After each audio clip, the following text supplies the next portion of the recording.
Am I live yet? Oh shit, I'm live. Hello everybody, it's me, your host, the Mighty Bluemagus. And no, I didn't dye my hair. It's a wig. But yeah, I'm a little bit tipsy right now. Don't mind me. But I thought I would do this live streaming cosplay since I've been talking about fighting games a lot. And I recently got back into Street Fighter V thanks to Ed. So I figured, hey, why not actually cosplay as him? As people who follow me on Instagram know, I like the guy. I think he's a cool character.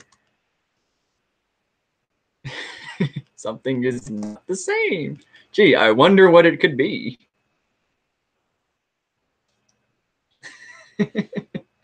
Anyway, hey everybody, how's it going?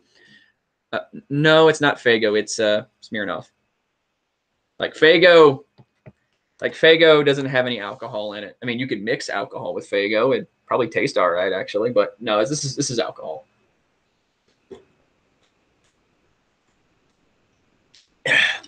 Yeah, remember that whole thing I said I was straight edge for a while? I went back on that. I don't drink all the time. I'm a fitness junkie, for crying out loud. I work out 5 to 6 days a week. Alcohol would ruin my gains. So I only drink when I'm in a bad mood or I'm at conventions. And I'm in a bit of a bad mood right now. So I'm here to talk smack about Smash Brothers. And I'm here to talk about my next couple videos. Hi, Caitlin. I'm not Equius today. I'm Ed. Beware my psycho power. Or Betty, I do like his. Boring. Did they give us it? I knew someone was going to ask that. And a line from Ed and Eddie. I'm just kind of imagining somebody somewhere has already made a mod for Street Fighter V that replaces Ed's lines of dialogue with Ed from Ed, and Eddie. So he probably, so you know, whenever he's gonna throw his psycho knuckle, he yells "buttered toast." I'd be down for that. I'd be down for that. That's pretty good. It's Rock. No, it's not Rock. That jacket hasn't arrived yet. Yeah, I bought a Rock Howard jacket. It's not in the mail yet. I bought it I bought it when I got my tax returns, and that's going to be coming in sometime soon. So yeah, I'll cosplay as Rock Howard sometime in the near future because I like Rock Howard too. You kind of look like a Yuri Piletsky, but older. Yeah, I've got that actually. I think somebody said that on might have been you who said that on my picture whenever I uploaded the cos test of Ed. Do I like sushi? Yes, I like sushi. Sushi is pretty good. Anyway, Ty is supposed to be joining me here in a little bit. Maybe somebody else will be joining me. I don't know yet, but we're gonna find out. We are gonna find out. But we're gonna have some fun right now. Hello. Anything about crashing? No, you scared the shit out of me. I didn't mean to do that.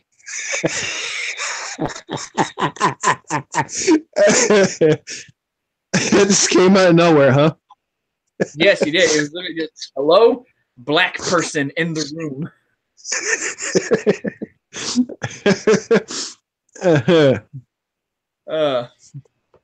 But yeah, cosplaying as Ed right now. I'm stuff.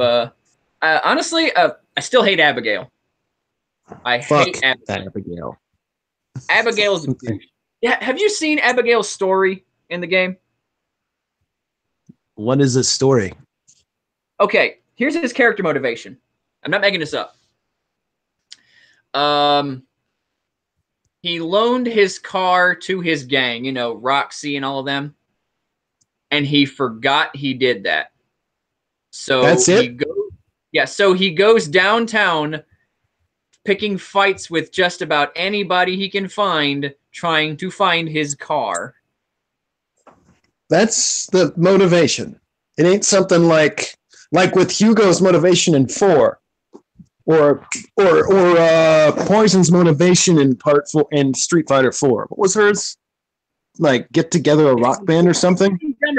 Even dumber because, you know, at least eventually Hugo got serious. You know, he just came in, Mama, I will become the big potato. But do you know what Abigail does? Like, do you know what his major lines of dialogue are in his story? Oh, what? He doesn't refer to his car as his car. He refers to it as his vroom. His vroom? Vroom. As in, like, he runs around. Vroom, vroom. Where's my vroom? Vroom. And I'm like, I hate this. I hate this character so much.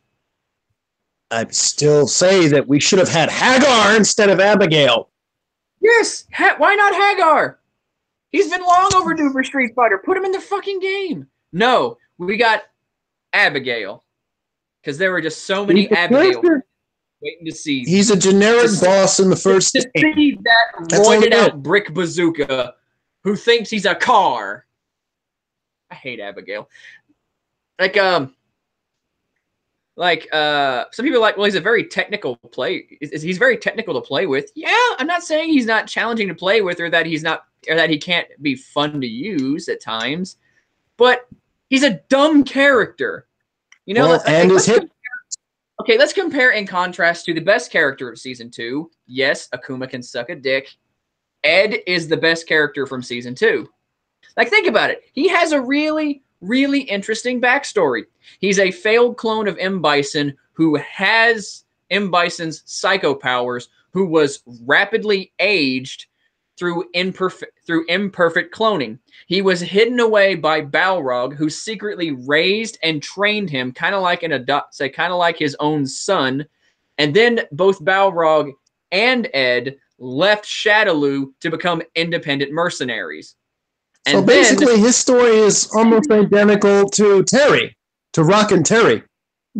Sort of, yeah. It actually gets a little bit more interesting too when you consider this. Ed is plagued by nightmares and visions of M. Bison taunting him, so much so that he actually strikes out on his own to get away from Balrog, lest he fears that M. Bison is still alive and can overtake his body, which would in turn injure Balrog. So, to fight it back, he goes off on his own, trains himself a lot more rigorously, fine-tunes his own psycho powers, and reforms Shadaloo as the group Neo Shadaloo. That is a way more interesting story than some giant roided-out behemoth losing his freaking car because he forgot he loaned it to his gang members who went out to get groceries.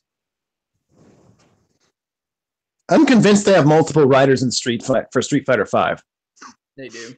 Like, I get it. I get it. I'm convinced that somebody decided they decided they would hire somebody they were paying like $2 a month. So like, hey, write the story, get it up real quick for Abigail. Then we hire some other writer that you pay like $100 for Ed's story. Because it sounds like there was more effort put into Ed's story than there was Abigail's. Ed is actually one of the most compelling characters in Street Fighter I've ever seen. He has a cool moveset, interesting backstory, cool design. Yes, I even like his dorky little hat. And he's just an interesting character. And considering that they wanted to make Street Fighter V a more narrative-driven game than the previous entries, it makes perfect sense for him to be this well-developed and this interesting of a character. And then they ruin it by bringing in Abigail. Like, Abigail should be lowest tier. Okay, it also gives us Alex's worst moment in Street Fighter history. Is it the one in his story mode where he only fights like a one wrestling match? And then Dawson tells him to go on. That's what the story mode was like. Alex was just in one. I'm talking about Abigail's story mode. I played it. Here's what happens. He happens to be fighting people. Like, Abigail happens to fight a lot of people on their way to other things. You know, Zangief's on his way to meet up with Armika, and he gets into a fight with Abigail in the street. Ibuki is on her way to the Konski estate, and she gets into a fight with Abigail in the street. Vega, I don't know why Vega's there, but he just gets into a fight with him eventually. And Alex gets into a fight with him for the dumbest fucking reason. Oh, this is going to be cringe, isn't it? It's going to hurt. Here's what happens. So Abigail is going vroom, vroom, vroom, vroom, vroom, vroom, vroom, like he does like a moron, you know? So you know what Alex does? What? Through Abigail's very awful imitation of a vehicle, Alex is somehow able to magically discern the exact make, model, and engine type of that vehicle and its fuel source. And Abigail fights him because why not? Just because? Yes. So apparently Alex is some kind of magical diviner of knowing what the heck kind of car Abigail is looking for through him going vroom, vroom, vroom. I know, I get it. Abigail is a joke character and he's supposed to be stupid and funny, but the joke is just nonstop. He thinks he's a car. Vroom, vroom. I hate Abigail. I swear, Abigail sounds like he's the cat of Street Fighter. He is probably the worst character in Street Fighter history. I honestly hope everyone forgets about Abigail and they just slowly drop him down the tier list until he's at the very bottom before everyone goes, no, we're never going to play Abigail ever again. Well, I think the one for me the most disappointing was Necalli's backstory, or at least Necalli's story. He was just there as a... No, I mean like in the original story. He's basically just a jobber. He was basically originally going to pursue Ryu because he wanted his Satsui no Hado. He owns Satsui no Hado just like Ryu, and Ryu sort of learned to control it and went over. I think Necalli is a waste of a good character. Like, he has a really good design, and he has a really good moveset, and honestly, he should be like. I thought he was gonna be the final boss of Street Fighter V, but no, they were like, no, M. Bison is, and this is the last time we're ever gonna see him. I'm like, well, I'm okay with that, but why not save someone like Necalli for someone else? Like, he is this ancient Aztec warrior who eats people for their power. For crying out loud, that's actually a really interesting character backstory when it comes to Street Fighter. So I'm like, you can make that the final boss of another game. So why not? To be honest, level boss, or maybe he gets manipulated by somebody to eat. Like, or shit, why wasn't he the one pursuing M. Bison for his psycho powers, or Akuma for his Satsui no Hado? Yeah, I was wondering that too. Why don't you just do the ending to Super Turbo? Have Necalli come in and kill Bison, and then have Ryu fight Necalli. The same way. Honestly, I think the best way they could do it actually is if Necalli begins pursuing Ed in the story, and because that would actually be really interesting. Because I think Necalli is an interesting character. If you just give him the right rival, which if it was someone like Ed, that would make a lot of sense considering that Ed has the remnants of Bison's psycho powers, and Ed is also the only clone of Bison to actually master it. Like, think about it. Seth couldn't do psycho powers, and Seth was like this perfect warrior clone. But no, here comes this little shit who ages rapidly, and he masters it, and he just knows how to box. Yeah, that makes sense. Yeah, I mean, again, I think Ed is a really interesting character. Did you ever see his moveset? I've seen like the trailer for it, but I haven't seen any tournaments. Does anybody play him in tournaments? Is he in any tier? I think Wong plays him. Oh, Justin Wong plays him? Yeah, I saw a montage. Dang, I thought he was gonna be main Chun-Li like he normally was. No, I just heard Justin Wong is, if he's not maining Ed, he's alt-maining him because he's got like a bunch of montages online. I will definitely check that out. Check out Wong's. I'm still waiting on Cody. When I first saw Ed, I was like, okay, I kind of miss his hoodie because I really like the hoodie design. I like that whole streetwise kind of casual but still stylish. Like you can see like real people wearing this, but it still looks really cool. I kind of miss that. I like his uniform. I admit, when I first saw him, I thought he was going to be the Cody. Until they actually showed Cody. So I actually do have a reason to get back into that game. Okay, let me see where Chun-Li is on the. Okay, Chun-Li is 19th on the tier list, and Ed is 25th. I'm still mad about Alex being 30th. That is embarrassing. That is. He's supposed to be the main character of Street Fighter 3, but in fairness, he is getting like more points or so. He's climbing right now. It says plus 4.64. But they were like, but Capcom was like, they bungled with Zangief. They were like, yeah, Zangief, he's gonna be a lot better as time goes by. You know, this is like season 2 is gonna be the season of Zangief, and he's 29th. Wow, he's no longer 30th, he's 29th. And instead you replace him with Alex, someone who should be at least mid-tier. You know, I've noticed this game isn't very friendly to grappling characters. I've noticed. Although they did nerf the shit out of Ken. He used to be pretty high tier, and now he's 23rd. I can dig it. But not every show is high tier. Yeah, but you know where Ryu is on the tier list?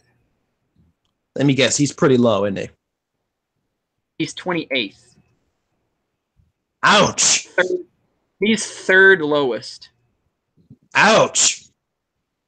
I mean, like I said, not every Shoto has to be high tier in Street Fighter, so I guess, you know, no complaints there. Yeah, I mean, still, you know, Balrog is actually is mid tier. He's 15th. Balrog is actually really. Last I played, I remember Balrog being really good in this game. How the hell is Abigail 6th?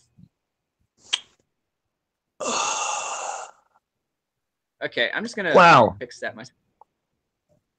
Okay, it is Event Hub, so you know, take it with a grain of salt, you know. And on top of that, they also have Jury as 27th tier, and a Jury player won Evo last year, so you know, yeah, can't really.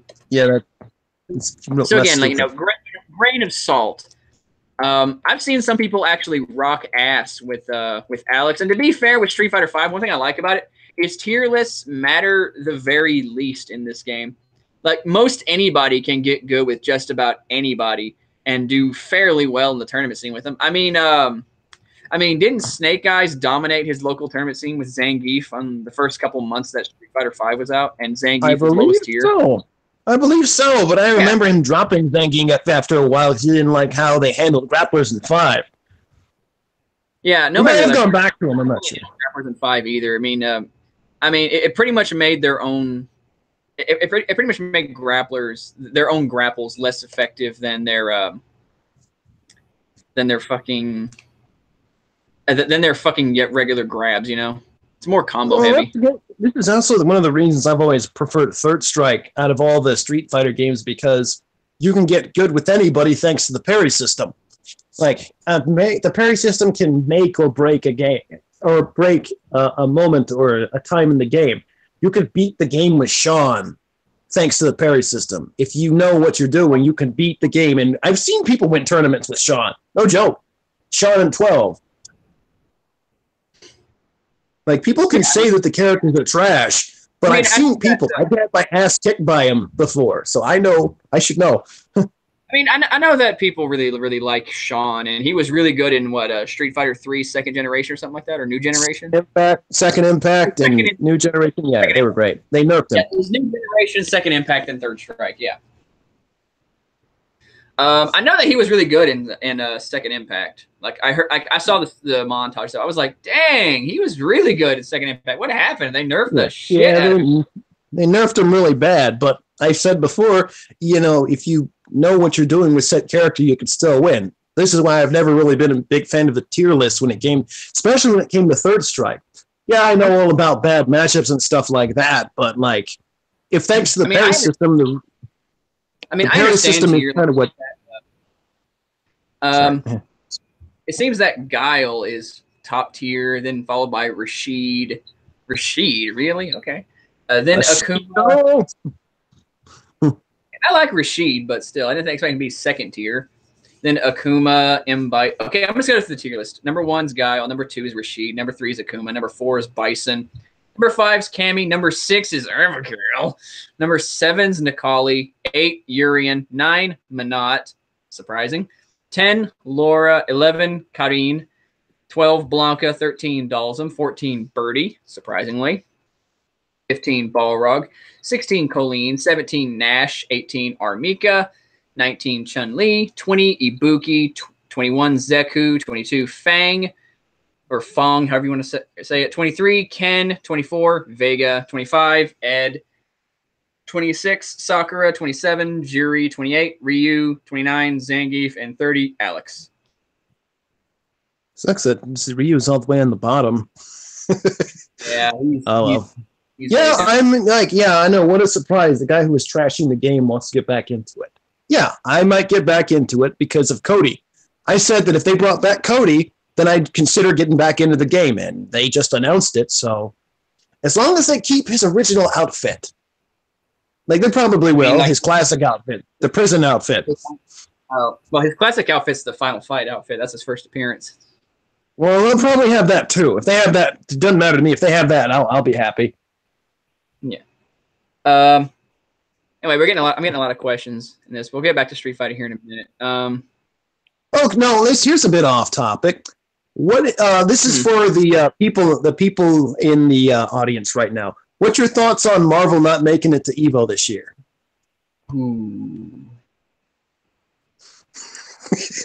Or better yet, Dragon Ball Fighter Z replacing it. I personally saw that coming. I didn't expect it to be that fast though. But ouch. I'm not gonna lie. Marvel, as big as they are, but losing that much is wow. Yeah, to a brand new game. Game is barely 2 months old. Like, that is like Fighter Z is a new IP altogether. So it is pretty harsh to lose to for a long time franchise to lose to something new. That is a lot, saying a lot. Yeah. And for the record, I think I can get back into Street Fighter. A lot of people say that they want KOF to replace Street Fighter and EVO. That's never going to happen. Realistically, Street Fighter. I will say to the cows come home, I prefer King of Fighters to Street Fighter. I think King of Fighters has a better roster. I actually think its combo system is a lot better. Its special cancel, climax cancel system, I think is a lot more fun for me. On top of that, I also when I actually began picking up Street Fighter V again, I still got into the habit of trying to do moves that would hit people on the ground like they do in KOF. So I was over here like, yeah, it's on the ground, I'm gonna hit him with a combo, and I'm like, oh, I can't do that in this game. Shit. Yeah, but like Street Fighter is the reason that EVO exists. So for anybody who thinks that one game's gonna come in and just get rid of Street Fighter altogether, that's a pipe dream.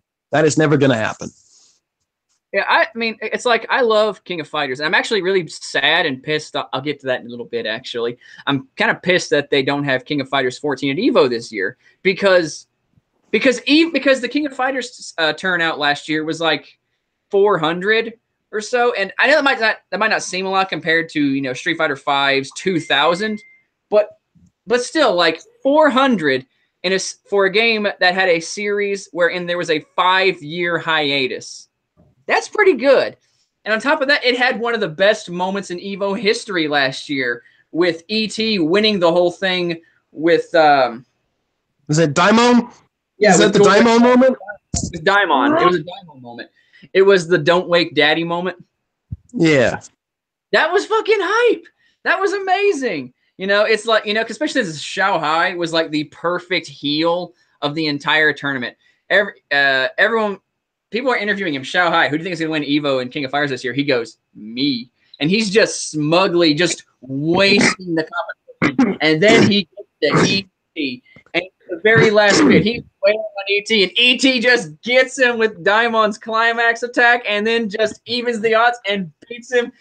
And the announcer just gets freaking hype as hell. It's hard not to quote him when he goes, "Don't wake daddy." And it's like, oh, perfect. Perfect. Yes, that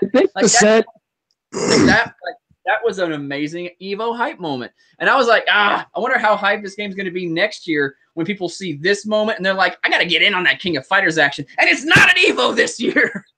Well, I think it's mainly a Western thing. The one thing I've learned is that people here in the States don't really like KOF that much. Sadly. I just think people in the States don't really like KOF a whole lot. But it is popular at Evo Japan. It was one of the best at Evo Japan. It's still there in Japan, but not so much Western Evo. But you know what? I'd rather see it in. It's good that it's at least at an Evo.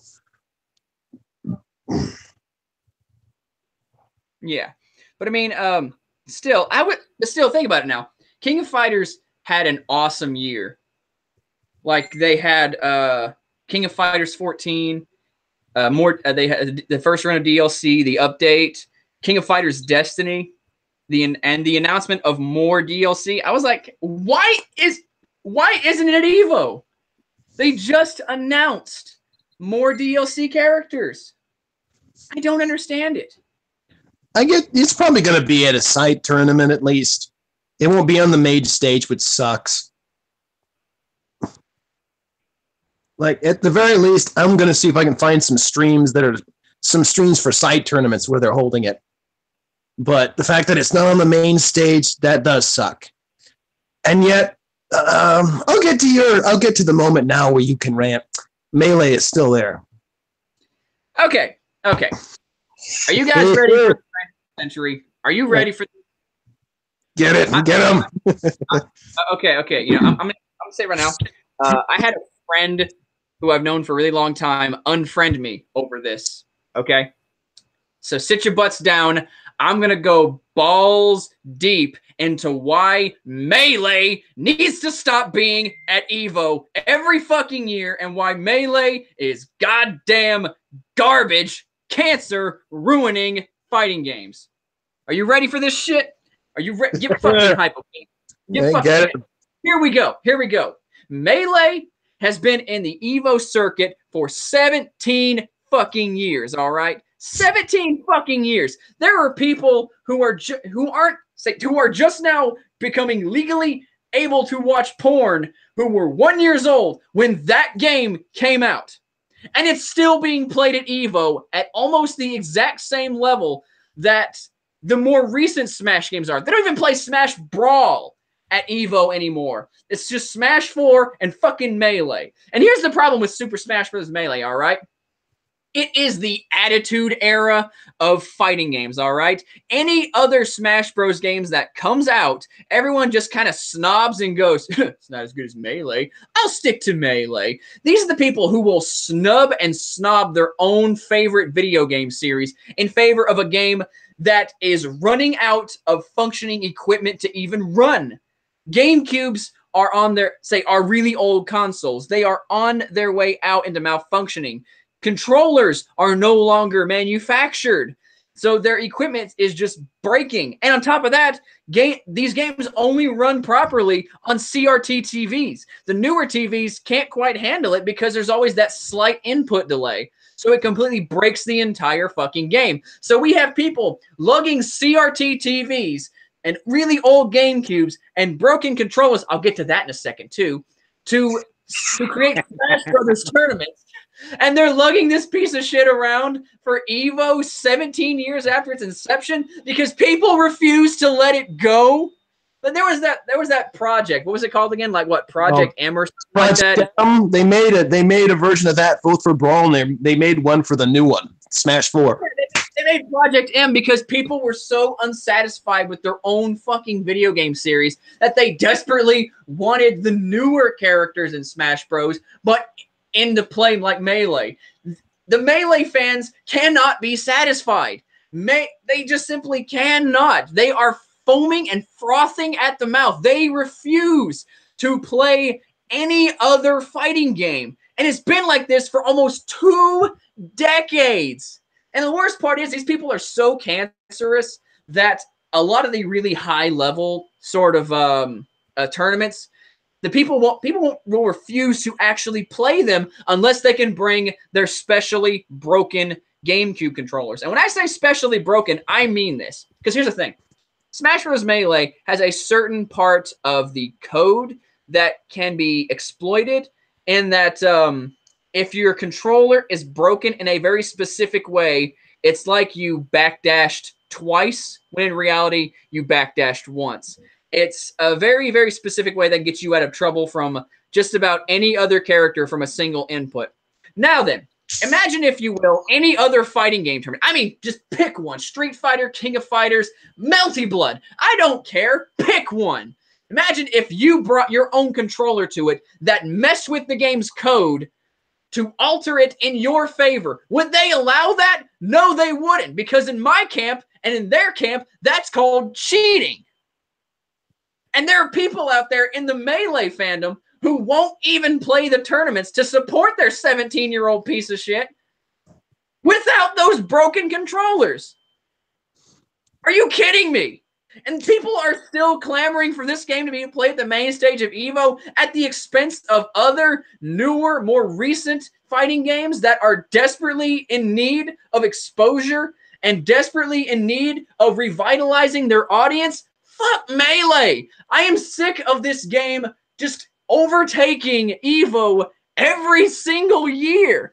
Its numbers are always dwarfing anybody else because people just can't get over it. No, Fox and Falco are never going to be top tier again. There's no wave dash. There's no L cancel. It's gone. It's never coming back. Let it die. You know, the one thing I'm probably going to hear is from most Melee players, oh, we'll just get it on emulator. Problem with that is the input lag. Just like with like a regular TV, like a flat screen.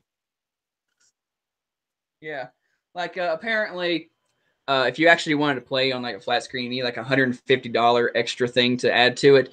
And again, when it comes to the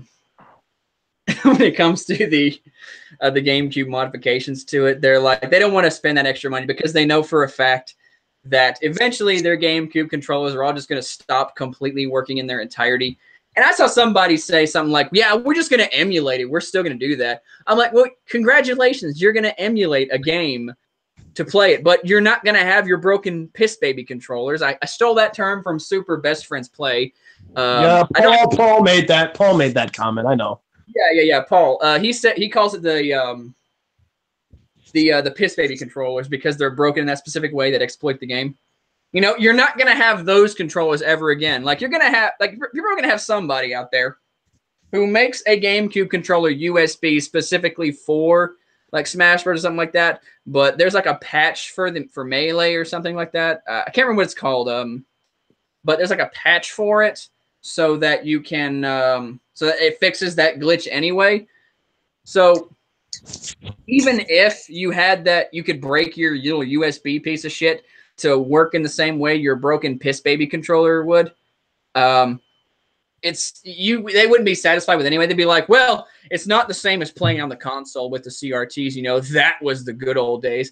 It's like, yes, that's the good old days. So it's time you let it go. It's like, I'm not saying you can't prefer Melee's control scheme or you can't prefer it to the more recent entries in the series. I'm not saying anything like that at all. I prefer Tekken 3 to 4, 5, especially 5, and 6. I haven't played it for Tekken 7 yet for making an accurate assessment of whether or not I like 3 or 7 better. I do like 7. I like 7 is fun. 7 is great.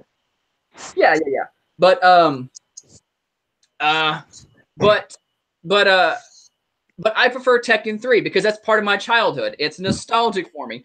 I prefer, okay, I'm gonna make people some salty right now, but I prefer Real Bout Fatal Fury Special and its Broken Glory to both Real Bout 2 and Garou Mark of the Wolves. And in fact, I prefer it to just about every single entry in King of Fighters. I'm not saying that King of Fighters should never be played or that other games in the series should be ignored because you just can't top Real Bout Special. No, I recognize that Real Bout Special has its own problems. I will get to them whenever I review the game. Yes, I see people asking about a Real Bout retrospective. It's in the works. It's in the works. I actually have it as a Patreon goal if you guys want to go and check that out sometime. But and I'm not saying that people who say that what if people just want to play Project M only for fun and Melee's and treat like fighting game Jesus. Like, that's fine. I don't mind that people like this game. I just think it doesn't need to be at the main stage at EVO every year. The game is almost 20 years old, okay? The game has had its run. It's had probably the longest reign in EVO circulation in history. But at some point in time, we all have to agree that it's time to hang it up. It's time to move on to something different. I'm not saying you can't prefer it or you can't go back and play it, because I know it's a very huge part of people's childhoods. And a lot of people have put so much time and energy into mastering this one game that it'd be hard for them to adjust to a new game. I'm not saying anything like that at all. I totally understand that. But what I'm saying is, when it comes to the competitive scene, there's a reason why we all transition into the new games. It's because this is how we support the creators. This is how we support the franchise. This is how we support the companies. And this is how we all grow and develop. On top of that, there are a ton of people out there who prefer Brawl to Melee. But Brawl isn't played at EVO, is it? Because we all let Brawl go. The same thing goes with any other fighting game. And I wish Smash Bros. Fans would just let Melee go. Because its time was up about 5 years ago. I wish they would just let it go today. Well, it's kind of like with me. Like, I've always preferred Third Strike over all the other Street Fighter games. Like, yeah. That's my nostalgic game right there, because I've been playing it for so long. Even then, when 4 came out, it was off the roster. And while there's still a scene for Third Strike, it's just sort of its own thing now. It's not at EVO anymore. Like, it's sort of like, it's still played a lot in Japan. And the best thing about Japan is they always play multiple different characters. It's never the same 3 top-tier characters. You always got Sean players, got 12 players, side the point. But, yeah, okay. Here's the thing about Third Strike, though. Third Strike still at least has online servers. It was ported to more recent consoles that actually allow you to connect with people online to play them. There's a reason why the Third Strike community is still going on today, and that's just because, not just for nostalgia reasons, but because it still has that kind of player base built into it. It's still around because Capcom continues to support it. Nintendo dropped their support for Melee years ago, probably at least a solid decade ago, whenever they brought in the Nintendo Wii.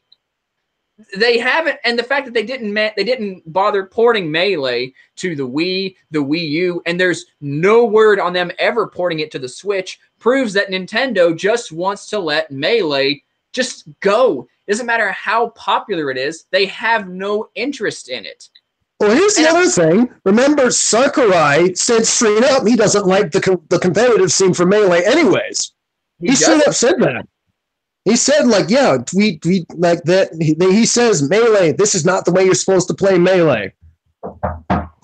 Oh, my kid. The kids, I'll be in here in just a minute. Give me a second. Yeah. Let me look this up, actually. It sounds interesting. Can I send you a bed and watch you some on your iPad? Oh, no. That's not for kids. That's not for kids. That is not for kids. I will be downstairs in just a minute. Okay? All right. Oh, no. I'll be downstairs. Middle of. All right. Sorry, that was my nephew. Sorry about that. All right. Anyways. But yeah, like, okay, look, I'm not going to, and when it comes to porting, when I was talking about Street Fighter 3 being ported, here's the thing. Whenever Street Fighter 3 got ported, there was still that player base for it. Like, the game is, that game is almost 20 years old, actually. I think it is practically 20 years old. That game is like almost 30 years old? Like, no, it's not. It's about 20. Next year, it'll officially be 20. Yeah, it came in 99. Okay, that's what I was thinking. It's like, I know it's up there. It's definitely up there. But the thing is, Capcom supported with online play and stuff like that. And even then, that game is still not played at EVO, even though Street Fighter 3 is massively popular still. And here's the thing about porting. If Nintendo was to port Melee to the Switch or something like that to try and revitalize a scene that doesn't ever need to be revitalized because it never fucking went away, then the Smash fans would still be pissed about it. They'd be like, well, I can't use my broken Piss Baby controller anymore because now at EVO, they're not going to be using the GameCubes or the CRTs. They're going to be using the flat screens and the Switch version. I'm like, yeah, because it would look a lot better and more presentable for streaming purposes. And on top of that, it's also a more recent version that would probably contain patches and updates that would probably code out your broken Piss Baby controller hacking dick. Suck it. You're, Get good. Or your bullshit wave dashing. Yeah, and I agree with the Super Best Friends play when they said the fact that some people actually have to bring in their own controller to modify it in a way that would make it playable, not in the way that it was created, but accessible for themselves, is ridiculous. It's like if you went to the Olympics, you know, you use their equipment. You don't bring your own shit from home. Now, I'm not saying that would be practical in a tournament, you know, because, you know, not everybody uses a gamepad and not everybody uses a joystick, and there's always a high risk of malfunctioning. I get that. Like, I've played in Street Fighter tournaments wherein the equipment that people brought actually malfunctioned. Do you remember NebCon the first time I was there? I was playing as T-Hawk with that broken controller, and I tapped it, and it was like I was like tapping the top of it to see if what was wrong with it because it felt wrong. Yeah. And and T-Hawk was like doing moves. They were like, "Yeah, that's not right. Let me get you a new controller and stuff like that." Yeah. Yeah. It was broke, but they changed it. Yeah. They changed it out, you know, because they recognize that broken controllers do not work properly, and people who will bring their own controllers that modify the game in a way that gives them an unfair advantage. Again, I have to agree with the Super Best Friends play. It's piss baby. Well, the fact is, well, the story is, if anybody wants to know the full context, is like you said, it was a modified controller that fucked with the coding of Melee. And apparently this guy brings it to other places, and one tournament said, no, we can't do this. So he acted like a child and quit because he couldn't play with his controller. He's like, I can't play this game with my controller. Now, some people would say, why don't you have a backup? Well, apparently these controllers are so rare that he had to buy like 50 other controllers to find this one that was broken in that specific way. Yeah, that's pretty stupid. Why didn't you just use those other ones? Yeah, now to be honest, again, it's like I get that they want to have all the advantages they can for every game, but I'm just like, again, this is a 17-year-old game, and we got people dropping hundreds of dollars to get a controller to give them an unfair advantage, but they won't drop $150 to get a new TV that would make it more compatible with the GameCube. Or here's a thought, maybe you should, I don't know, play something else. Like, I got a lot of PS2 games that still work on my old PS2, and you better believe that if I'm feeling in the mood for some metal arms, or some robot alchemic drive, or some Mark of Creed, you better fucking believe I'll plug that son of a bitch up. I'll turn it on, I'll play it, and I'll have a good time. But I'm not going to be upset about the quality. And I'm not going to be that one person who's like, I have to play this and stuff in my way that hacks the game. Sorry, but I'll play it as intended because I'm not a piss baby. People are actually talking about Castlevania Judgment now, and I don't like that game for various reasons, and I actually plan on doing a full review of it one day. Once I get like better equipment, you'll see why I don't like the game. I don't think it's a horrible game, but you'll see why I don't care for it and why I see why it was quickly forgotten among fighters. My main beef with it is purely aesthetic, because I hate the art style. Like, I know people love the guy who did Death Note, and I think his art style is fine for that. But if you give the guy completely unrestrained control over creative things, he goes overboard. He has no chains a lot of the time. Like, have you ever seen his redoing of Blue Dragon? Oh, no. Okay, well, he actually... Okay, you know the game Blue Dragon, done by Akira Toriyama and Square? Yeah. That also had the anime that was... okay.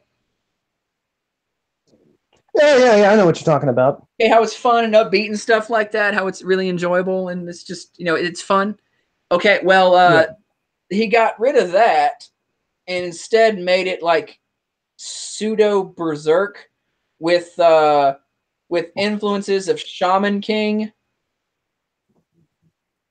And there you go. That's his redoing of Blue Dragon. He called it a Ralengrad. That's kind of weird. It's bad in every way. Like the only reason you would ever read it is because it's very lewd. There's a lot of tits in it. Ooh, sounds like my kind of thing. It's yeah. I mean, like the main female is this busty glasses chick who has to like explain what sex is to the main guy, and the main guy is like addicted to like boinking her a lot of the time, and he's like becoming more and more and like the main villain is like this super sexy chick whose bodily fluids are so amazing it can turn ugly demons into hot. I'm dead serious. That's a fucking thing that happened. I was like, this is the dumb. Like, I know what you're trying to do, but this is terrible. He not only drew the comic, the creator of Death Note not only not the creator, but the artist for Death Note not only drew the comic, but he fucking wrote it. And when you read it, you realize one thing: this man cannot write a story. That doesn't sound like he can. He can't. It's an awful story. Like, seriously. I read the whole fucking thing, and the way it ended, I was like, really? After all that, that's how you're gonna end? Bullshit. Like, I will say this, the art is good. It's a very well-drawn comic, even if the guy is, he goes overboard with it. But when it comes to Castlevania Judgment, I hate the art style for it because it's too overly complicated. Like, it's unnecessarily overly complicated. And I think my biggest gripe is with Eric Lacarde's design. He went from being a stoic, halberd-wielding, badass knight into a 15-year-old schoolboy who was the Shota for the group. Oh, wow. So, yeah, like, so this is almost on... So I remember that. You sent me those designs. They were almost on par with the alternate costumes from King of Fighters Maximum Impact. You're going to review those, right? Yeah. The Maximum Impact games, please. Because you really need to do like a whole segment on Falcoon. He's the artist behind it. Falcoon's alternate designs for most of those characters. Some of them are all right, but a majority of them are some things I can't even put into words. Like, remember Clark Still, guys? Like, I was talking to the audience. You remember Clark Still, right?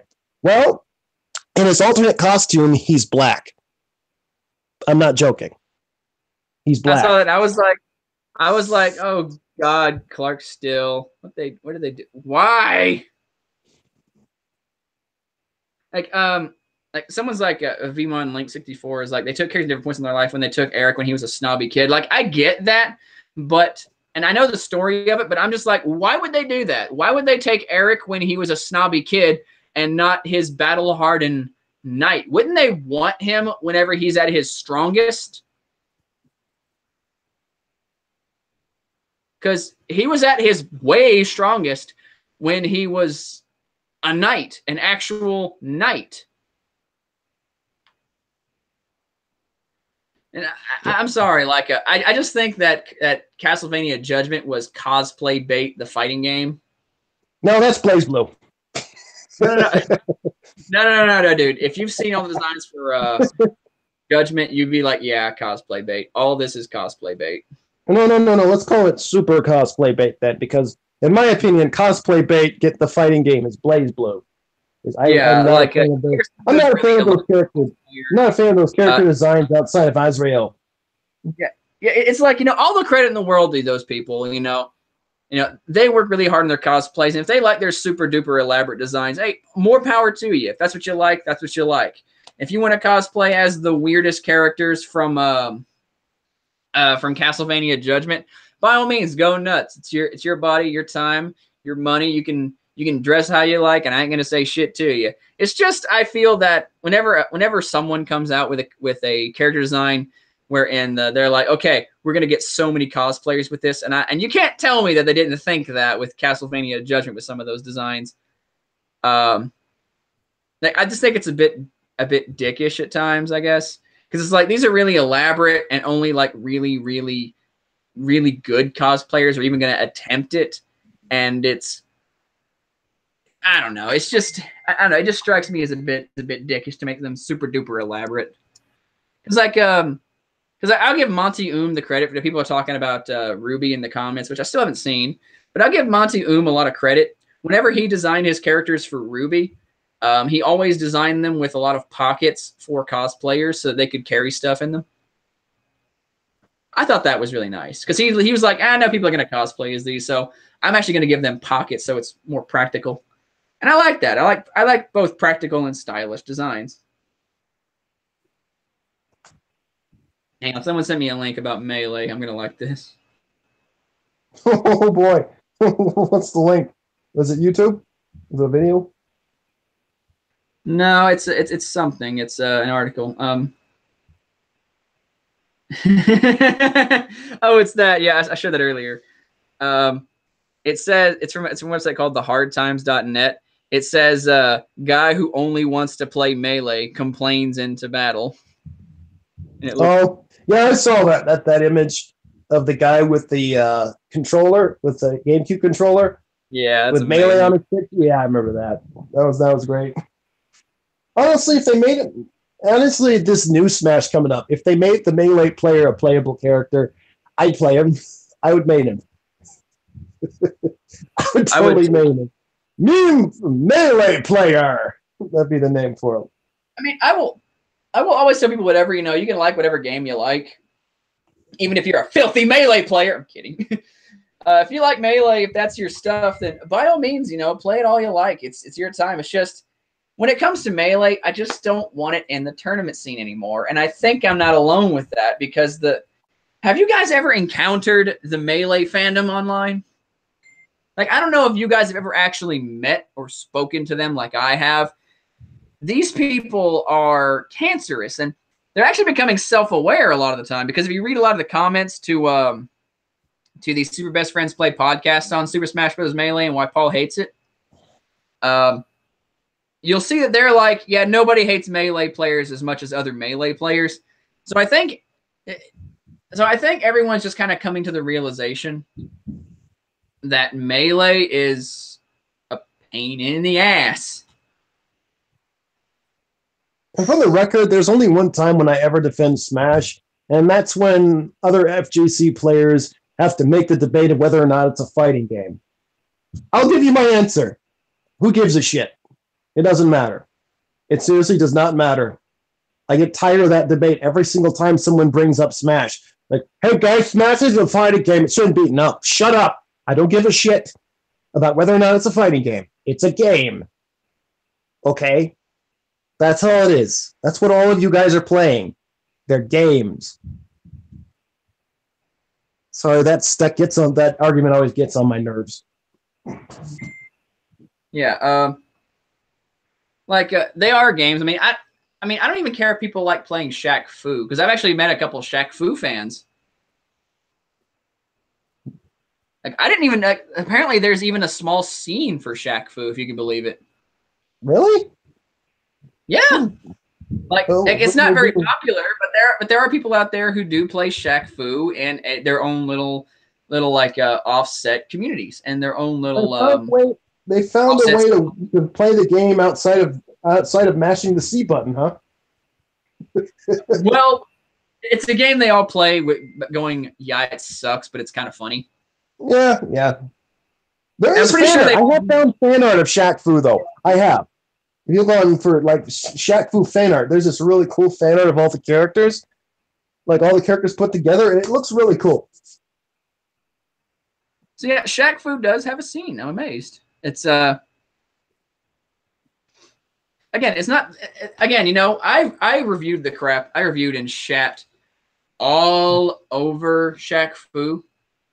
So I'm not going to try and defend Shaq Fu here, but it has a scene, and I'll be honest, I said some nice things about Shaq Fu. I think it looks good, at the very least, and his music is pretty good. The Genesis version is better. The sprites are well animated. The sprites are very well animated. Yeah, they are. I think that if it was more polished, it would have been a pretty good fighting game. As bizarre as it is, with Shaquille O'Neal being a martial arts master in a far-off land, dealing with freaking green ghoul people, beasts, and a fucking mummy as the final boss. It's ridiculous, but you know, it's not above the realms of impossibility. I came across a side-scrolling action game starring Michael Jordan that I plan on picking up and reviewing one day. Michael Jordan? Yeah. Wait, is that picture of? Is that picture? Is that kind of like with that picture of Michael Jordan carrying the Dragon Slayer? Because you saw that, right? There's this one image of like a figure of Michael Jordan carrying Guts, you know, from Berserk's Dragon Slayer sword. I don't know exactly. If it's like that, then hell yeah, I'll play that. I could totally see. It's the game Chaos in the Windy City, and to be honest, like again, the concept for Shaq Fu isn't as far out there as say the Home Improvement video game, which is again, as John Trine pointed out, patently ridiculous. I mean, you use a laser chainsaw to fight a raptor. That is that's batshit insane and absurd. Okay. That sounds awesome, though. Huh? That sounds kind of awesome, as ridiculous as it sounds. It is kind of awesome. It's not a very good game, but it's got moments of batshit insanity to a point where you're like, heh, that's amusing. Shit, what else is there? Okay. So we're gonna talk about games like that people still look back fondly upon, but don't like, but admit that has flawed. Why not talk about another Nintendo game like Ocarina of Time? Like that game is the benchmark of adventure games that set the fucking groundwork. I mean, if you look back I plan on doing a video one day about the polarized opinion that Ocarina of Time seems to have nowadays. I think it's more of a kind of a hipster-ish kind of perspective on it because for many, many years, Ocarina of Time has been hailed as this bastion of games, and we're never going to have another game as good as Ocarina of Time ever, no matter what. Nah. But I just want to be like, I just want to stick my neck out for Ocarina of Time and be like, no, here's the reason why Ocarina of Time is still played and still popular today. It's because Ocarina of Time just wasn't just an adventure game back in the day. It was the adventure game back in the day. See, back in the day when Legend of Zelda was just a side-scrolling, little, 2D game, it all changed when it went 3D. And then all of a sudden, it became like the whole thing is popping out at you. It's like you just didn't find games before Ocarina of Time until Ocarina of Time, and even then, you didn't find games like Ocarina of Time for many years until after its sequels were already out. You can say what you like, dude, but I can prove this with numbers. Name me another game besides Majora's Mask on the GameCube that played like Ocarina of Time. On the GameCube? I can name just one. Well, not everything is Zelda, so it's kind of hard to make that comparison. Exactly. It's there pretty much exclusively by itself. It was a game on its own, and there just wasn't anything to compare it with. That's why Ocarina of Time was lauded and still is lauded to this day. Is it the masterpiece that we think of it as it aged very well? I will say no, but I still enjoy playing it because it's still fun to play. It's retro in that I enjoy playing it, but it isn't the greatest game ever made. There are games nowadays that just make it look positively primitive, as it should. With technology advancing, there's always going to be improvements upon the past. I wish Melee players would get that hint, though.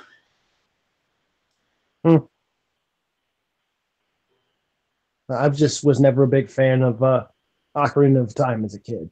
I played it growing up. I didn't have a 64. I had friends who had it, and most of the time when I play it, I wound up falling asleep. Honestly, I'm a bigger Metroid fan than I am Zelda. But just by the way, I'll make a bit of confession here. I might pick up a Switch just for that new Metroid game that's out. I want to play that. Because I want to play that. I actually, out of all the Nintendo, I'm not a big Nintendo fan. I'm more Sega. But out of all the Nintendo franchises, my two favorites are Star Fox and Metroid. Yeah. Anyway, people are asking me about Outlast and stuff. I think before we can start taking any more questions, I want to go ahead and say the next episode of Cosplay Criminals hit a bit of a snag because the person I was going to do it on, although I still have a lot of the information and the script written, I think they kind of reformed it, and it's a bit old news now. Like, no one's really talking about them anymore. They were a good example of something you should never do in cosplay, but at the same time, I feel that they're an underage kid, and I don't feel like picking a fight with someone who's like 10 years younger than me. And I mean, granted, it's something they should be called out for, and they were, but I feel like I'd just be yelling. I feel like I'd just be yelling the blatantly obvious. Like, if you want to know what they were trying to do, they were trying to sell lewd photographs of themselves and even nude photos, and they're 16. So no, that's illegal. Don't even. And they were trying to justify it by saying that people younger than them were selling, and we were like, no, it's illegal for them too. You should probably report them to the police.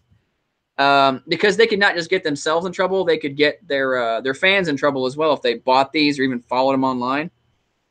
And they eventually went like, I'm not going to do it anymore. They just kind of gave up, I think, and they should have, but it's just so amazing that I see so many people out there who will say they need to sell lewds for cosplay money. And the worst part is, when I actually went and looked at their YouTube channel, because they do have a YouTube channel, I counted no less than, I think it was about 12 to 18 different cosplays. And I was like, you're 16 and you have like almost 20 different cosplays you've done in the span of a year, and you say you need more money to do more cosplays? Here's a thought. If you don't have money to cosplay something new right now, wait till you do. It's ridiculous, you know? Oh, someone's asking what happened to my hair. It's a wig. I'm cosplaying as Ed from Street Fighter right now. I just got an idea for something to draw.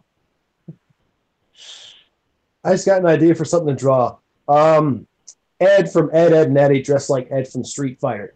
Can anybody see that? Can you see that? I can see that. I said I'm surprised no one's modded the game to give Ed quotes from Ed, and Eddie. I can totally see that. I know what I'm thinking is going to happen is like they're going to mod the game and make his skin green, or make his skin yellow like Ed, and then have him go up to a fighter and say something like, "I love chickens." Oh no, better yet, no. His opening line would be, "Thanks for radar." My mom says I can't fight girls. Yeah, or whenever he throws his psycho knuckle, gravy. Yeah. Or no, his super he'll be butter toast. Yeah, but I'm thinking about just doing like a general episode of cosplay criminals about, hey, if you're under the age of 18, this should be the most obvious thing in the world. Don't do porn. I was going to say I'd say do one about racism. Not like in the identity politics way. I mean, like the one in which somebody judges you solely based on the fact that you're a black person cosplaying somebody that isn't black. Like me. Yeah, I cosplay Yumiko, and I'm a black man, and I cosplay Yumiko Tsubame from Kakegurui. I get shit. I haven't gotten any reaction, but I imagine a lot of people will complain because I'm a dude and I'm black, where Yumiko is Asian and it is a female and she's Asian. Yeah, I mean, like I've seen people like take the piss out of K-Bear, and who's a really good cosplayer, by the way. Yeah, she's one of my favorites. K-Bear's one of my favorites. Yeah, I love her too. But I took the piss out of her for being a black cosplayer, cosplaying as people who aren't black, and I'm just like, fucking leave them alone, goddammit. For people have been asking me to do a Momo-kun episode, and I will do a Momo-kun episode. I'm gonna say I'm gonna be going both to bat for and against Momo-kun though, because there are things she's done that's genuine bullshit, but a lot of the critiques against her are not good. Like I'm not gonna lie, there are a bunch of stupid things said about Momo-kun that I just have infinite rebuttals for. In case anyone's wondering, no, and we knew never made a video about me. I don't think he even talked about me on his streams because if he did, somebody would have sent me something. I bet it would have been on the next Salt, and I have not seen once you or him show up on the next Salt talking about either one. Like, I was expecting you to show up on the next Salt compilation, but the last two that came up, you weren't on either one of them. Like, one was mainly about Marvel not making it to Evo, and the other, and this newest one, is mainly just more of the same, with a few new stories here and there. Yeah. Can you see me now? Can you not see me in the world of ninjas and cats who fight trees and power armor on the moon looking at fish cars because they have fish cars in this world, and I know what is a wit was funny how the guy falls down the lake, she walks across the road. What? That's what Nightmage said. Being kind of random. It's Nightmage, you know. He does that. He's fun. Yeah, that's a Nightmage. It's always been a little weird. How you been doing, Nightmage? I haven't talked to you in forever. If you actually get your TV fixed sometime and get Monster Hunter, you can play with us. Like me and him play Monster Hunter every now and then. No, I'm not getting it fixed. I'm getting a new one. My TV is flat out dead.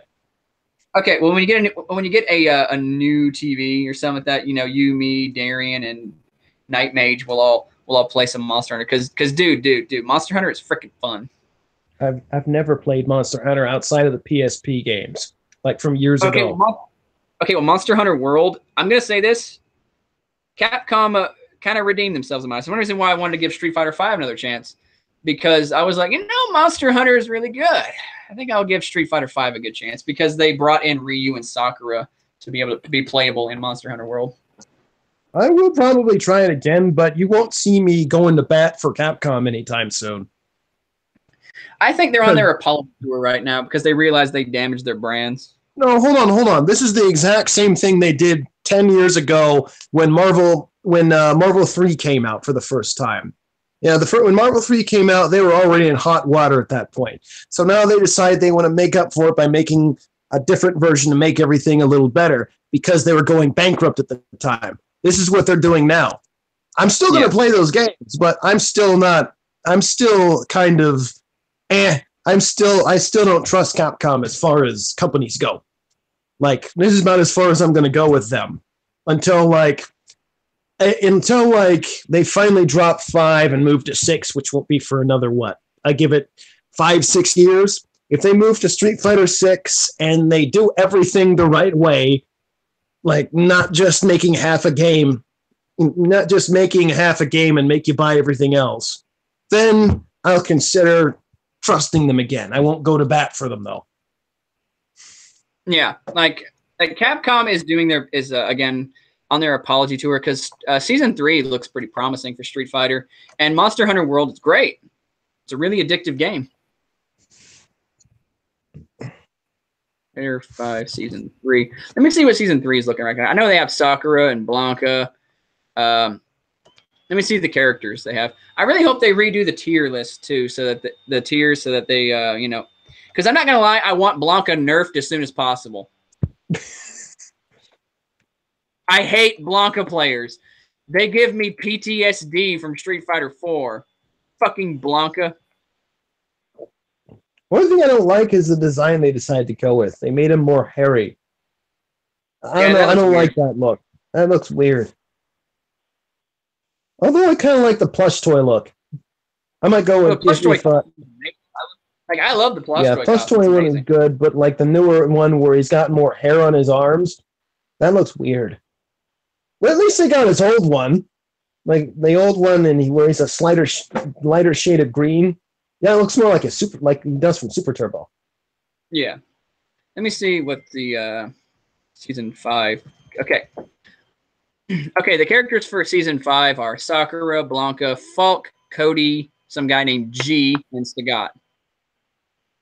Oh, G. Oh yeah, there was like a bunch of Neo Shadowloo characters that were supposed to come in. I think Falk is the first. Well, wasn't there a lady? She came with Ed. Yeah. I'm not gonna lie, I like her design. She actually she looks kind of like Caitlyn. Oh. Yeah, I'm gonna send her a picture of Falk to Caitlyn sometime. Didn't know you were talking to her again. Oh yeah, we've been talking for a while now. She was actually in the the chat a few minutes ago. Really? Oh. Hi, if you see it, I don't know if she's still there listening, but you know, Caitlyn. If she is, hi. Hello.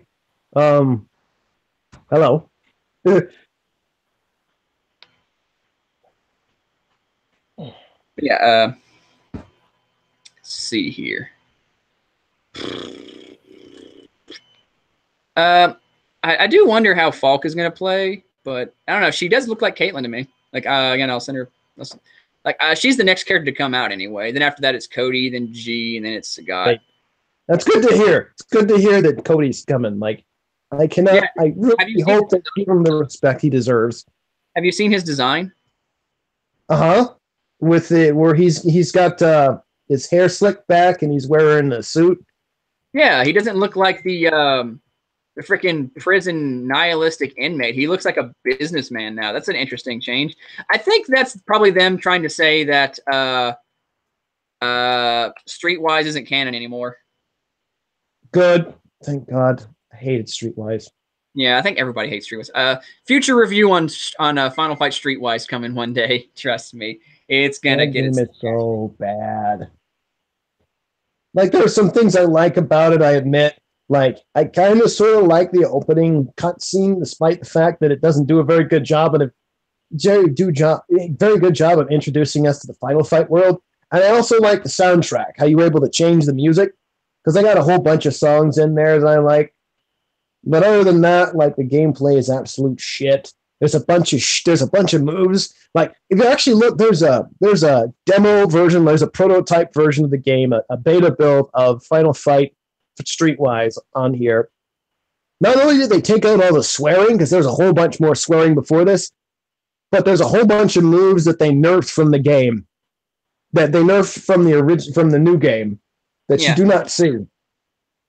You know, I'm not gonna lie. Have you seen the characters from Neo Shadowloo? Yeah, outside of Ed and Falk, no, I haven't seen G. Okay, there are 2 other characters in Neo Shadowloo. One is a gorilla. Gorilla? Yeah, he's a gorilla with. It looks like he has like cybernetic enhancement, something like that. A cyber gorilla. That's awesome. And the other guy is some really tall-looking dude in the back with some kind of funky triangular hat. And apparently, Falk is going to be using a bow staff. Okay, so so Street Fighter has their own Billy Kane. Maybe, I don't know. I'd be down for it actually. But yeah, I'm kind of hyped about seeing where Neo Shadowloo goes. It's an interesting story. Now, if they find a way to tie it into 3, since this is supposed to take place right before 3, I'm curious.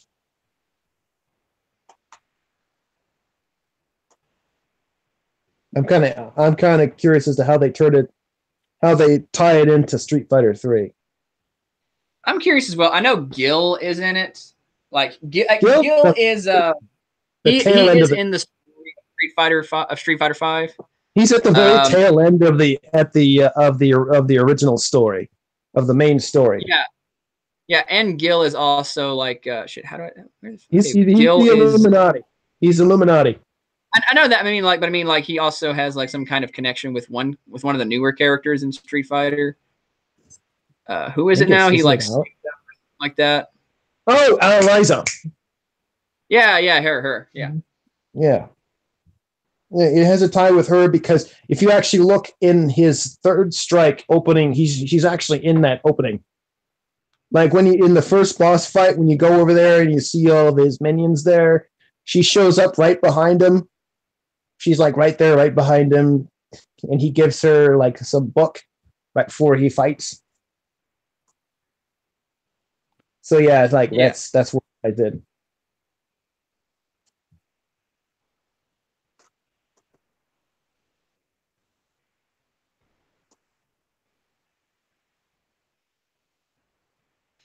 I am hoping that Neo Shadaloo is going to be cool and people are going to like him because I know it's hard to fill Shadaloo's void now that Bison is dead, but I do kind of hope that I hope that Street Fighter 6 comes after Street Fighter 3 canonically. Yes, me too. I hope so too, and I hope if they do it, they actually change the roster. I'm not gonna lie, like it'd be nice to see some returning characters, but I want to see a new roster because it wouldn't make much sense to bring all the characters back. To me, in my opinion, to bring the old characters back. I think some characters need to retire. I'd be okay with Hagar coming in to Street Fighter V and him only appearing in Street Fighter V because he's a pretty old guy in Street Fighter V. He should. I mean, he should probably be old and decrepit by the time 3 comes around. Maybe not too old. I mean, old enough that he could still fight, but like he'd probably be pretty damn old. I also want to see an old Ryu in 6. Like make it look old Ryu. Like I want to see him more like how he is in his like battle costume with the beard and stuff like that. You know, an old battle hardened master. I just want to see him. I want to see that, but I want to see him with some more gray hair, with some gray. To show that he's aging. He's still a fighter, but he's aging. I think what should happen in Street Fighter 6 is Ed is like occasionally being possessed by Bison or something like that, and Bison's like making him like build him a new body so that he could actually infect it, and Ed has to struggle with that, and Balrog comes back like, no, Ed, don't, he's a monster, I'll stop him, I'll stop you, and stuff like that. It's like all emotional and shit. Like I think that'd be a really good one because if you watch Ed's story, the fight with Balrog at the very end of it is actually really fucking sad. Ed's trying to leave and go on. He's like, no, like Balrog, listen, if you hang around me, you are gonna get hurt. Because you know how Balrog's always been kind of like the bruiser of the group, the amoral bruiser asshole who doesn't give a shit about anybody else but himself. Yeah, he's the douchey guy. So he gets some character development, huh?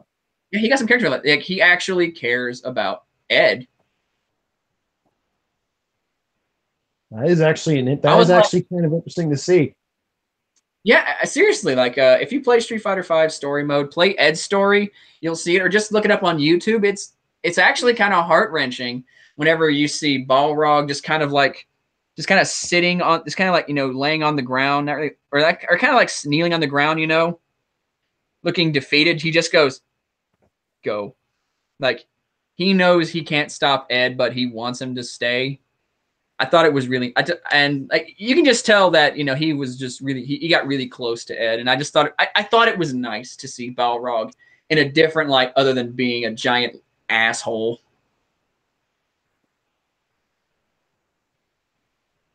Well, it's good to see character development in Street Fighter. Like somebody, Sagat is so far the only. I'd say the Street Fighter V is one of the most.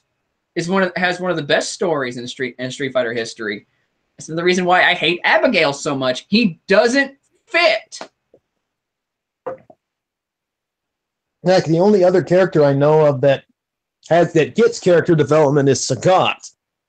If you go from Street Fighter 1 all the way to 4, the character is developed from a vengeful asshole just wanting to beat Ryu because he put a scar on him, to somebody who fight for different reasons. He's now become a family man. As I recall, he's a family man in 4. I've always considered him to be like the Piccolo of Street Fighter in a way. I just made the worst fucking pickup line in my life right now, but it's funny. Well, go ahead, say it. Well, what's the pickup line? I said it as a joke. I'm not like being serious with it. But I sent like a GIF of Yami, you know, pulling up the Exodia card from Yu-Gi-Oh. And I'm like, Exodia happens to be what I named my dick, because it will obliterate that ass. Okay, that is pretty lame. It's lame, but you know, she's a bit drunk right now, so it's kind of funny. Any other questions? Dan, if you could make a story mode for Capcom versus SNK 3, what would you do? We can both do this. You go first. Me? I think what they should do is God, what would be a really good storyline? Because it's kind of hard to top SBC Chaos's story. It's a really good story. Dang, what's a really, really, really good story for SVC? I would say do something like maybe Gil from Street Fighter gets into contact with Geese, or maybe not Geese, but how about we get Gil from Street Fighter in contact with Verse, and they just kind of begin waging their own personal war against all the fighters that wrong them. No, how about this? Oh, the kids are back. Hold on a second again. Yep.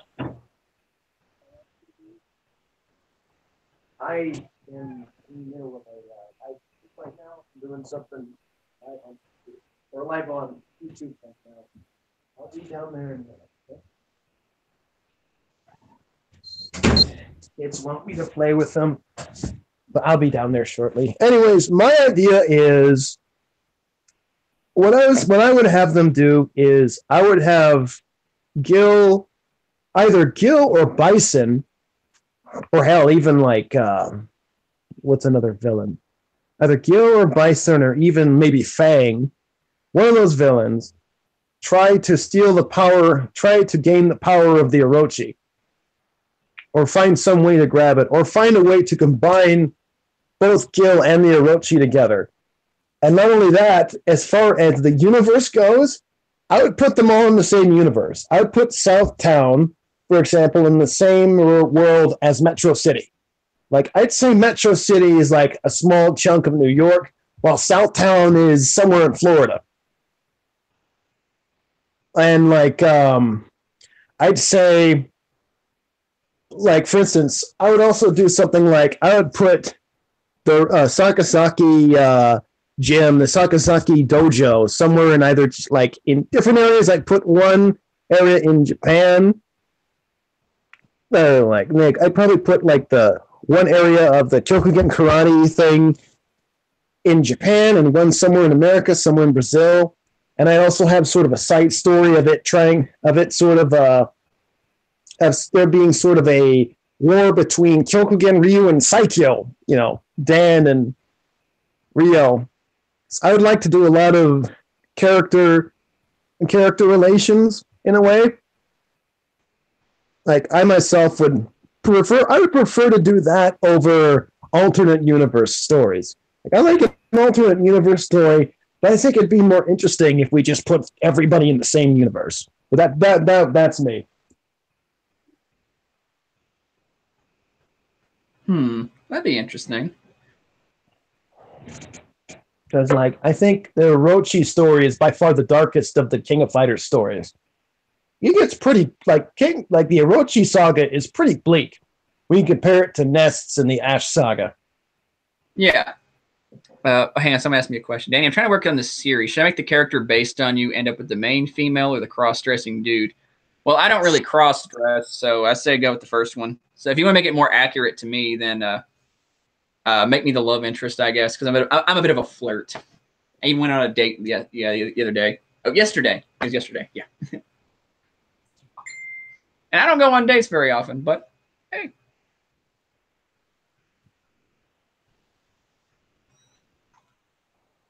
What else? What other questions are there? Oh, hang on. I got one. I think I know what I would personally add to Street Fighter V right now. I would add Dan. What's that? Huh? I would add Dan.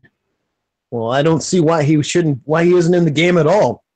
Like, I know that he'd be the lowest tier probably, again, because he's fucking Dan.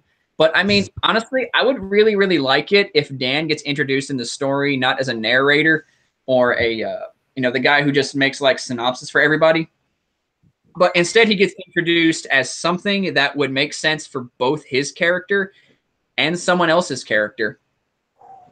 I think Sagat should train Dan. That's actually a pretty interesting thing. Like, okay, that's an idea.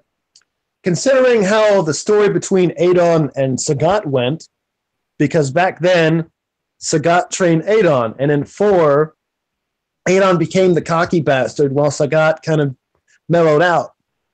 Yeah, so Sagat mellowed out, and he kind of became more introspective, and he's like, I need to reassess who I am as a person and as a fighter. And I think the best and honest way to kind of like redeem Sagat's character is for him to train Dan Hibiki. Think about it. It is like the most perfect story you could name for both Dan and Sagat. Dan, who's had this long-standing rivalry with Sagat, desperately wanting to beat him to avenge the death of his father, Go Hibiki. Sagat then training Dan, the man whose father he killed, and then making him a good fighter. Being like, I know it's interesting to see Dan doing Muay Thai. They expected, like, I know I can't bring your father back, but I can train you to be stronger than your father. Because Go Hibiki was a bit of a badass, you know? He did take out Sagat's eye. Yeah.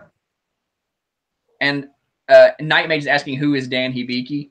Dan is the pink guy from Street Fighter. You know, he wears pink. He has the brown hair. He's a comedy character. He's very funny, actually. I love Dan. And if you need some trivia, he was originally created to make fun of SNK.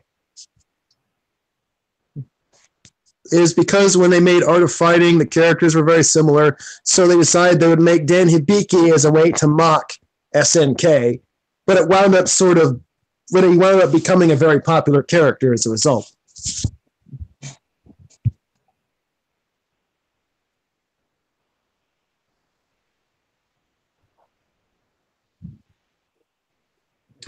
Yeah, people actually liked him. Nightmage thinks that it confuses Dan with Ken a lot of the time. I actually have a really, really good skit that I plan on doing one day where I'm cosplaying as Dan. I'm going, hum Dan. And then it cuts away and I'm wearing like a red headband. Hum Ryu. Cuts away, I'm wearing a blonde wig. Hum Ken. Having a red wig. Hum Akuma. Just pan away and you see like an Akuma cosplayer next to me looking really angry. Turn back to me, pull the wig off. Hum Dan again. Just running away. You know, here's the idea. Why don't you do that at the next convention we go to? When we go to Colossal Con, we find an Akuma cosplayer. If I can get a Dan cosplay together, and I can find an Akuma cosplay. You better believe I'll do that. Yeah, I'd be like, I'm Akuma. I'm Akuma. Yeah. Hands over to a really good Akuma cosplayer doing this, and here's me. I'm Dan again.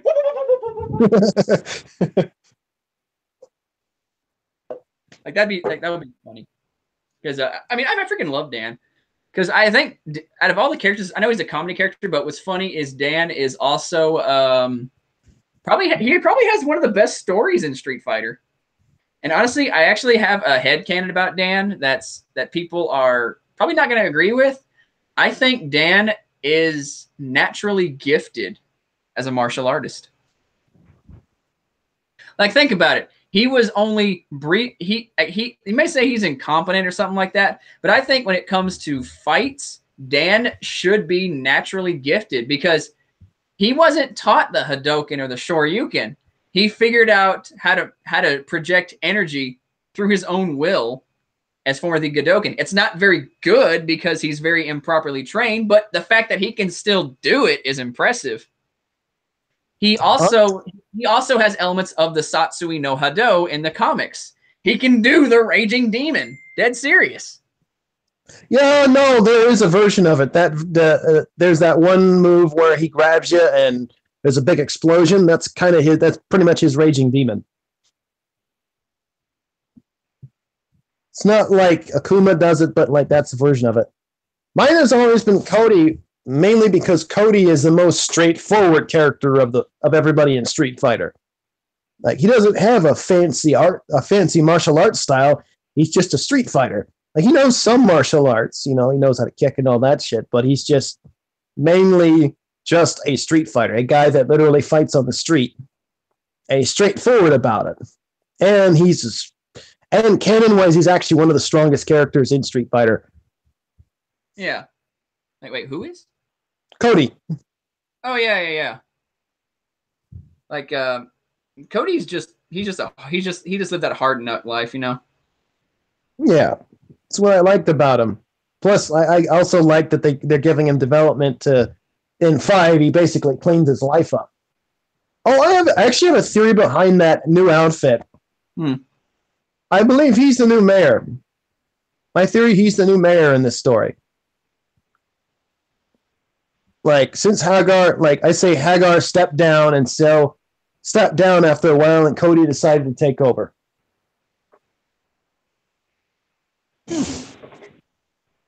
Interesting. That'd be him being be all right. Hold on. In Japanese pronunciation, is it Dan pronounced as Don? No, it's Dan. Fuck that. Like it's like when people try to say Billy Kane's name is Billy Conn. No. I refuse to pronounce it as Billy Conn. They're like, but it's pronounced like the actor James Conn. Well, then why isn't it spelled like that? I understand. As in Kane. Yeah. I don't call him Conn either. I call him Kane.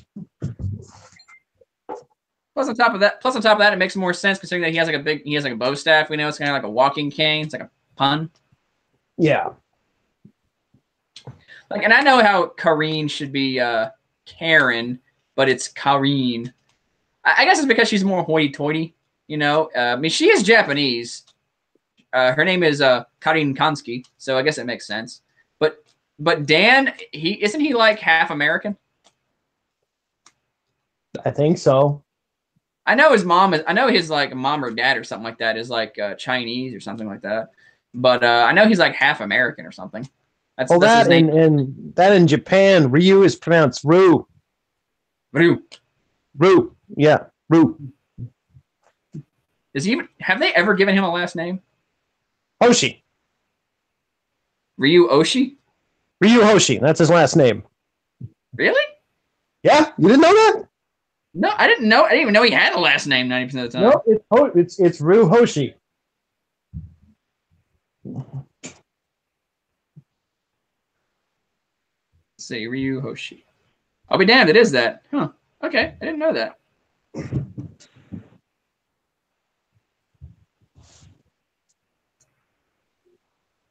I've always known that. I've always known Ken's last name is Masters. Actually, the funny thing about his last name being Masters was to help differentiate him between Ken from the Barbie doll series. That's why they gave him the name? Yeah, dead serious. Look it up. Wow. Jeez, learn something new every day. That's definitely news to me.